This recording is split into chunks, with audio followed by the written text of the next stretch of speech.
Bem-vindo ao canal. Antes de começar, não se esqueça de se inscrever e curtir este vídeo. Você olha a declaração de Jesus em João 16, é muito interessante, porque o Senhor Jesus diz o seguinte no verso 7 de João 16: eu vos digo a verdade, convém-vos que eu vá, porque se eu não for, o Consolador não virá para vós outros. Se porém eu for, eu vou-lhe enviarei. Lá em João 14, parece que Jesus está dizendo, porque eu estou indo para não ficar sem ninguém, ele vem. Aqui, em João 16, Jesus está dizendo, convém que eu vá. Jesus está dizendo, eu preciso tirar o time de campo, porque se eu não for, ele não vem. Então agora, não é que o Espírito Santo está vindo, porque Jesus está indo. Jesus está dizendo, eu tenho que ir para que ele venha. Agora Jesus diz, eu tinha algumas coisas para comunicar a vocês, que vocês não têm estrutura para receber, e nem eu, nesse momento, sou quem vai transpor a limitação de vocês. Mas quando o Espírito Santo vier, ele não vai lutar apenas para preservar o nível, ele vai subir de nível.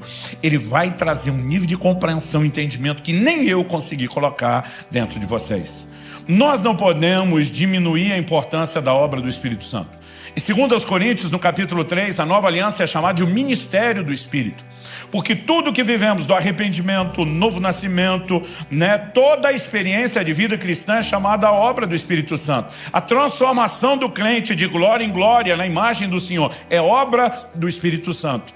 Quando eu penso nisso e olho para as Escrituras e vejo gente como o apóstolo Pedro, Atos capítulo 10, ele está orando no telhado enquanto prepara o almoço. E a Bíblia diz, e disse-lhe o Espírito Santo, alguns homens estão aí à porta e te procuram. Vai com eles, nada duvidando. Como alguém pode ter um nível de informação tão clara, precisa como essa, que vai gerar resultados como os que geraram? A porta da salvação sendo aberta aos gentios na casa de Cornélio em Cesareia de Filipe. Então, se os que são guiados pelo Espírito de Deus são filhos de Deus, nós precisamos entender que a Bíblia está disponibilizando isso aos filhos.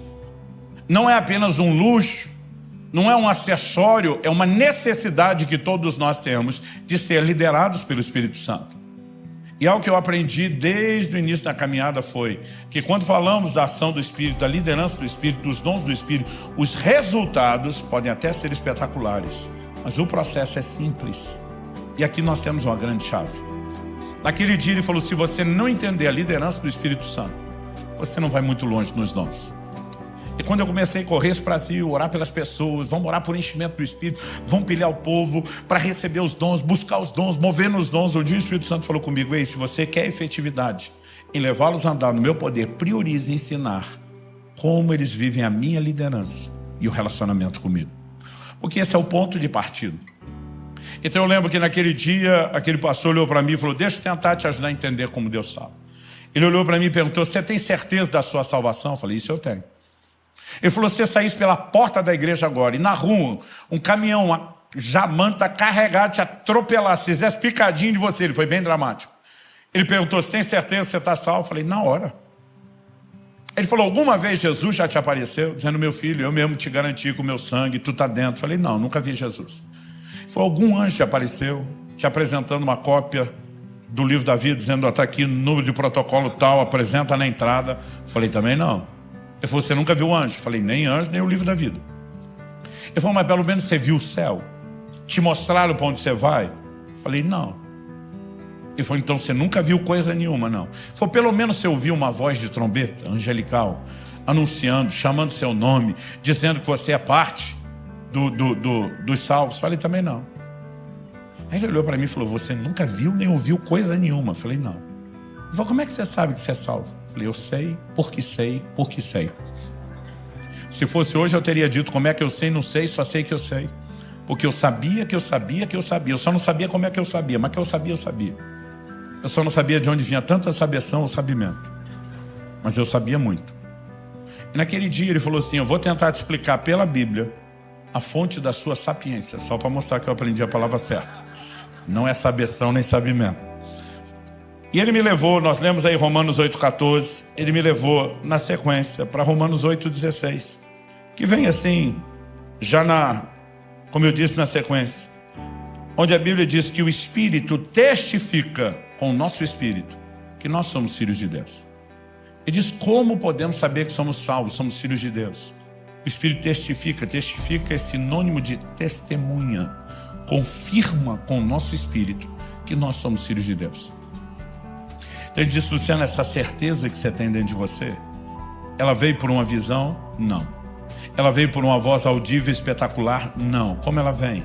É um testemunho dentro de você. Nem você sabe de onde vem, mas uma convicção se apodera de você, a ponto de você bater o pé e dizer: eu sei porque sei porque sei.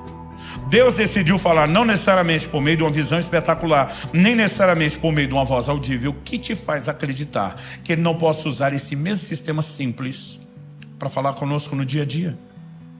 Com o tempo eu fui aprendendo verdades na Bíblia, com Provérbios 20, 27, o espírito do homem é a lâmpada do Senhor. Deus quer trazer direção para mim e para você.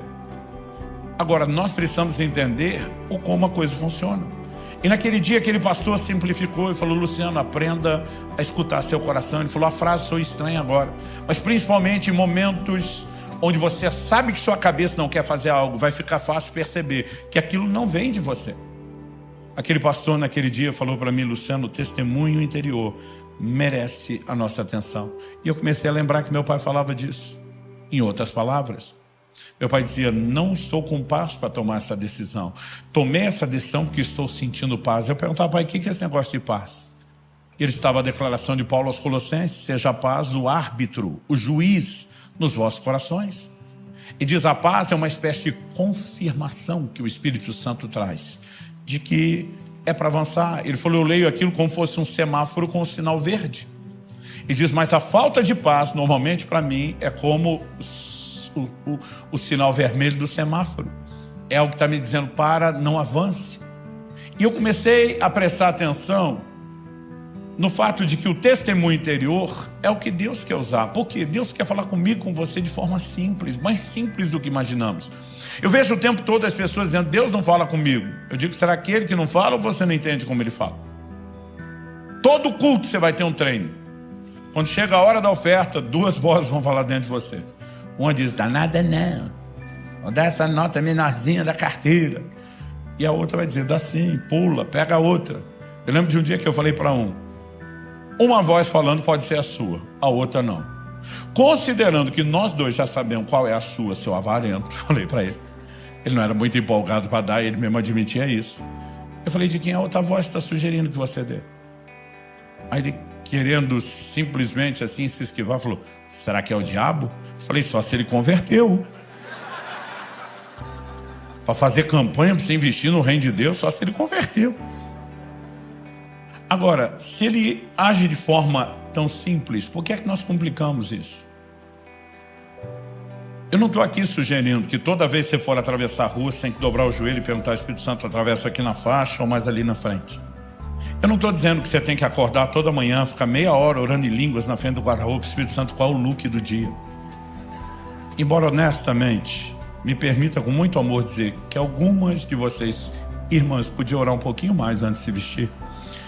Porque o seu corpo é templo do Espírito Santo.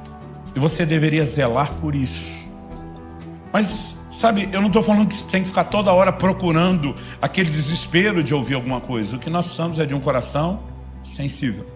E muitas vezes, por não entender essa simplicidade, nós não criamos um sistema de correspondência. Mas à medida que eu e você aprendemos a nos exercitar naquilo que vamos percebendo que Deus está falando, nós começamos a progredir na experiência. Tanto porque vamos desenvolvendo sensibilidade, vamos aprendendo por meio das experiências, mas porque demonstramos a Deus fidelidade, o que nos permite ser promovido. Muitas vezes eu tomo decisões, parece estranhas demais para a gente que está à minha volta, por causa de pequenos impulsos e testemunhos que eu tenho no meu espírito. Agora mesmo estava pregando com a minha esposa no Canadá. A igreja que me levou começou a me pedir que eu mandasse os valores das passagens que eu mesmo tinha comprado para eles reembolsarem. Mas toda vez que falava de mandar, eu não conseguia mandar aquele e-mail. Eu tinha um desconforto dentro de mim. É como se a luz vermelha do sinal acendesse. Algo me dizia: tá errado, não manda, não manda. E o pastor começou a cobrar, falou: cara, eu já estou te pedindo faz tempo. Eu falei: amigo, vamos ter uma conversa? Eu não estou à vontade de mandar isso. Ele falou: por que não? Eu falei: não sei te explicar. Eu falei: você me fez um convite para ir pregar na sua igreja no fim de semana. Eu decidi ficar 12 dias, fazer uma turnê num monte de cidades. Ele falou, Luciano, para mim vai custar a mesma coisa trazer você para o meu evento, mandar de volta, ou você ficar mais abençoando meu país, não muda meu custo, não muda o que eu me organizei. Aliás, saber que você ainda vai ficar e abençoar outras igrejas, me deixa mais empolgado, não tem nada de errado com isso. Ele falou, nós conversamos sobre isso, você me avisou, você não está fazendo nada que eu não saiba. Está tudo certo. Eu falei, cara, mas eu estou desconfortável.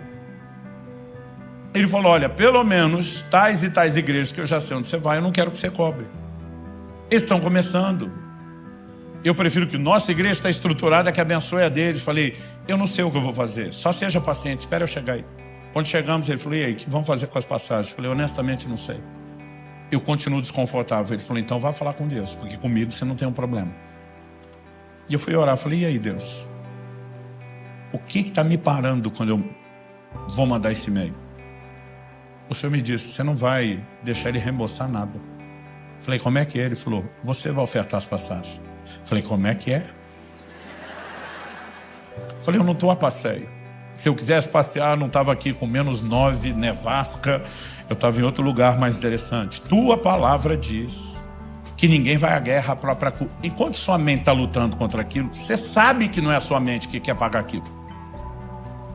E naquela hora eu lembrava daquele pastor dizendo, quando seu coração te levar na direção que sua mente não quer ir, pensa, não há motivo para você ser arrastado em algo tão irracional. Eu parei e falei, tá certo. Eu não preciso discutir, eu não preciso entender. Eu só preciso confiar que o Senhor é que sabe das coisas. E tudo que o Senhor faz é bom, é perfeito, é o melhor. Ponto final, está decidido. Estão ofertadas as passagens. Ninguém paga nada, e quer saber, ninguém paga nem as passagens internas. Pronto. Quando eu falei pronto, já me parecia quando o adulto está lidando com a criança fazendo um teste. O Senhor disse, está ofertado. Eu falei, está ofertado e não tem volta. Ele diz, então agora deixa eu te dizer o que acontece depois. Hoje à noite, alguém que estará no evento, mas não é da igreja, do pastor que te convidou, vai te dar uma oferta muito maior do que a que você fez. E quando isso acontecer, você apenas se lembre que você nunca perde nada seguindo minha direção. Só que o culto terminou e ninguém me procurou, ninguém falou comigo. Eu cheguei no hotel, falei, meu amor, acho que eu estou ficando louco. Ela falou, por quê? Eu achei que eu ouvi Deus uma coisa, ele me falou outra, mas a outra coisa não aconteceu. Se a outra coisa não aconteceu, será que ele falou? Ela falou, o quê? Eu falei, Deus me disse que alguém me dá uma oferta hoje. E nós já voltamos para o hotel, não aconteceu. Ela falou, alguém pediu para eu te entregar algo, eu esqueci. Pensa no envelope, cheio de dólar. Mas pensa no envelope. E ela explicou tudo que a pessoa testemunhou que fez e por que fez. Eu falei, te entregar isso hoje? Ela falou sim. Eu falei, como que você esquece isso? Eu posso passar noites ou dias aqui te contando história após história de como obedecer os testemunhos simples que o Espírito Santo traz do lado de dentro. Tem gerado depois resultados extraordinários. Mas o resultado pode ser espetacular. O processo continua sendo simples. Quem está entendendo? Então, decisões que eu tenho tomado, experiências que eu tenho tido, que a maioria delas tem em comum a disposição de obedecer o testemunho interior.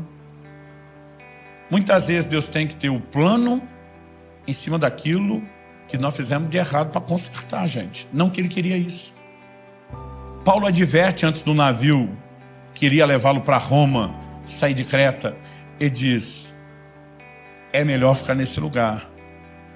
É melhor a gente não ir a lugar nenhum. Vejo que a viagem vai ser danosa, com perda para o navio, para a carga, para nossas vidas. E depois, lá no meio do caminho, Paulo faz o papel da mulher no casamento. A maioria dos maridos sabe quando houve um conselho, a chance de terminar com a mulher dizendo, eu falei, eu te disse, é enorme. Paulo diz, vocês não deveriam ter partido de Creta para evitar esse dano e a perda. Aquilo tudo podia ser evitado, era só ouvir o testemunho. Agora, quando Paulo lá atrás diz, vejo que a viagem será, ele não está falando que ele via literal. O vejo é um antevejo. A linguagem que o crente gosta, estou sentindo. Outro dia um falou para mim, pastor, estou sentindo que vai dar ruim. Falei, então não faça. Agora, quando nós começamos a obedecer os testemunhos, nós podemos evitar muito prejuízo. Mas melhor do que isso, à medida que nos exercitamos em fidelidade nos pequenos testemunhos, somos promovidos para experiências maiores. Eu sei que tem um combo de fatores. Por exemplo, alguns não conseguem discernir o testemunho do Espírito Santo no seu espírito. Porque quando você nasce de novo, seu espírito é tratado na Bíblia como um menino recém-nascido, que precisa do leite espiritual para crescer. A gente não tem toda a percepção. Mas à medida que vamos nos desenvolvendo espiritualmente, deveria surgir sensibilidade.